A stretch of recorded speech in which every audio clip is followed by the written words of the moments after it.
Now it's time for On Point, where we speak to experts to delve deeper into the biggest news stories in the spotlight right now. South Korea's daily new COVID-19 cases have been around the 200,000 to 250,000 mark for a few days straight now, as Omicron continues to just rip through the population. On Monday, the cumulative number of cases since the virus arrived on these shores is almost certainly going to top 4.5 million, which is considerable considering the population is only around 50 million. While Omicron is generally seen as less dangerous than previous strains, the number of critically ill patients and deaths, as we heard from our Eastern J before, is rising. Despite this, the government loosened social distancing guidelines yet again last Friday. Businesses welcomed the extension of operation hours, but a number of experts have expressed concern that it's happening too fast.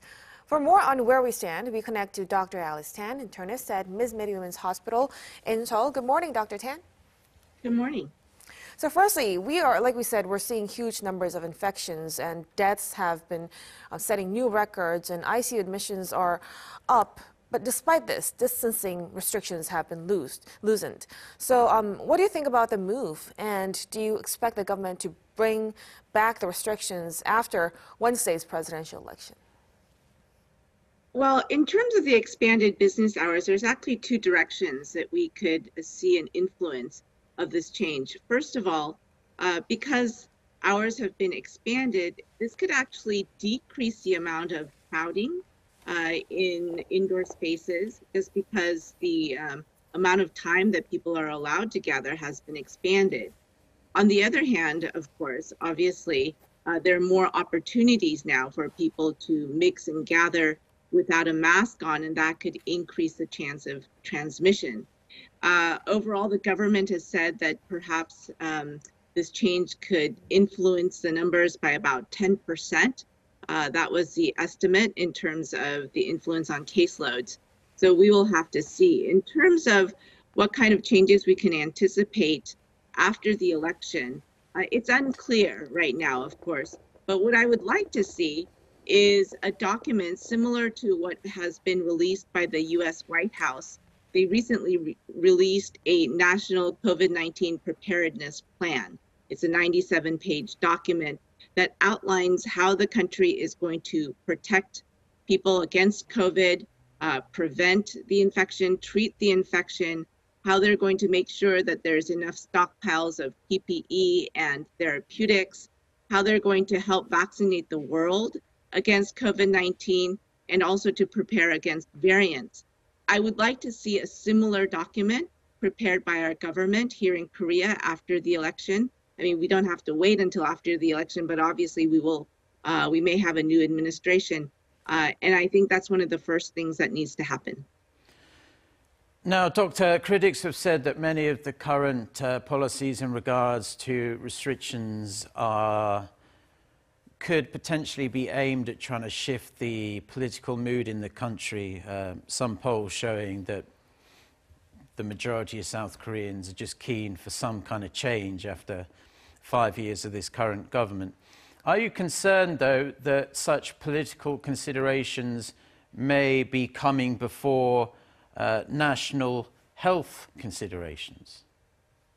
Well, in the current issue, the March issue of the medical journal Emerging Infectious Diseases that's published by the US CDC, the Korean CDC, so the KDCA, actually published an article stating that an effective package of measures, public health measures, would be necessary to mitigate the spread of the Omicron variant.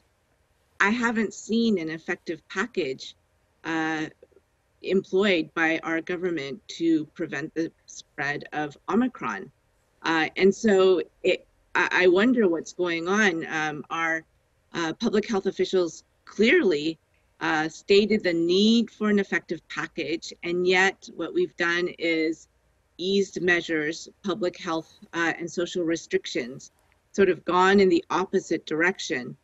I understand that part of this motivation was to help promote the economy.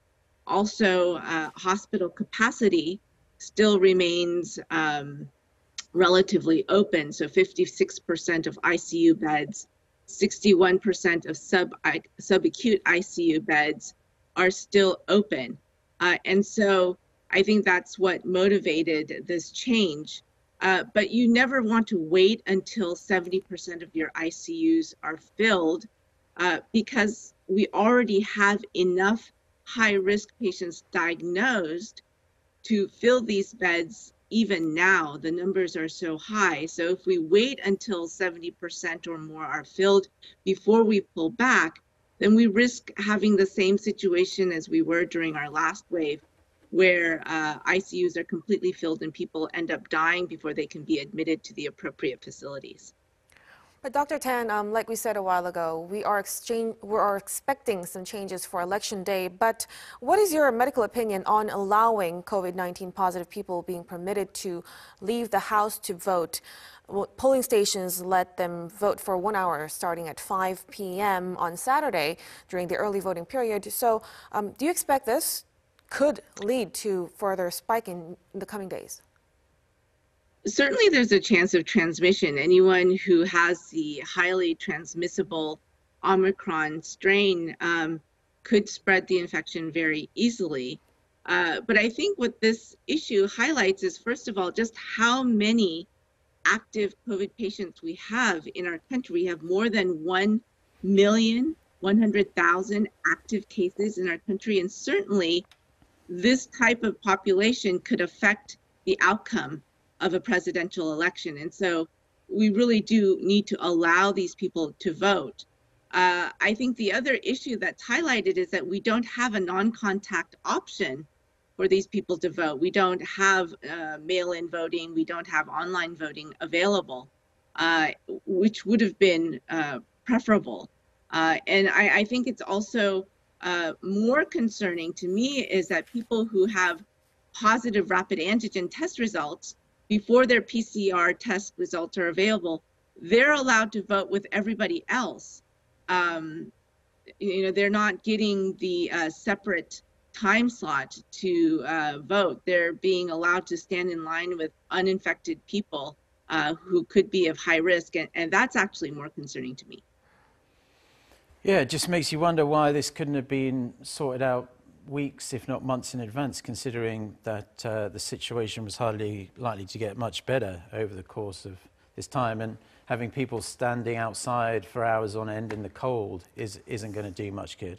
But finally, most of the projections are now saying that cases might top out at around 350,000 new cases a day, which would be huge numbers, of course, in a country Korea's size, before they start plateauing out like they have in many other countries.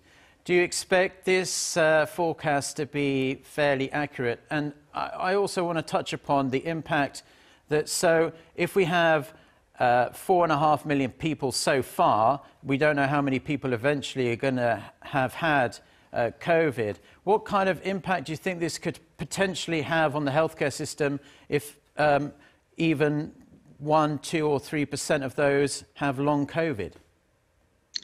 Those are really great questions. First of all, in terms of the trajectory right now, one of the metrics that we use to predict where we're heading in terms of the epidemic curve is test positivity. And our test positivity is still very high. It's above 40%. And until this number starts to decrease, we can't really say that we're beyond the peak. The other thing to keep in mind is we still seem to be in the acceleration phase in terms of adding 1 million new cumulative cases. We've gone from, it took 2 years to get to the first million cases on February 5th. Then it took 15 days to add another million cases, February 20th, 7 days to reach 3 million on February 27th, and then 6 days to reach 4 million on March 5th. So we're certainly still in the acceleration phase. In terms of long COVID, the impact will be huge. It's not 1% to 2%, it's more 10 to 30% of the population may have some form of long COVID. And it's not just symptoms, right, that we're concerned about. It's about the impact on increased numbers of people who have cardiovascular disease, neuropsychiatric issues, diabetes, and not just across the adult population, but also among the pediatric population. These are children who may have to live with these chronic diseases for decades. And so the impact will likely be huge. And I'd like to be able to talk about this more. What are we going to do to mitigate this impact? Because surely it's going to have an impact not just on healthcare cost burden, decreased productivity, perhaps even decreased life expectancy. And this is something that we need to talk about and prepare for. All right. Dr. Tan, as always, thank you so much for your insights. Thank you.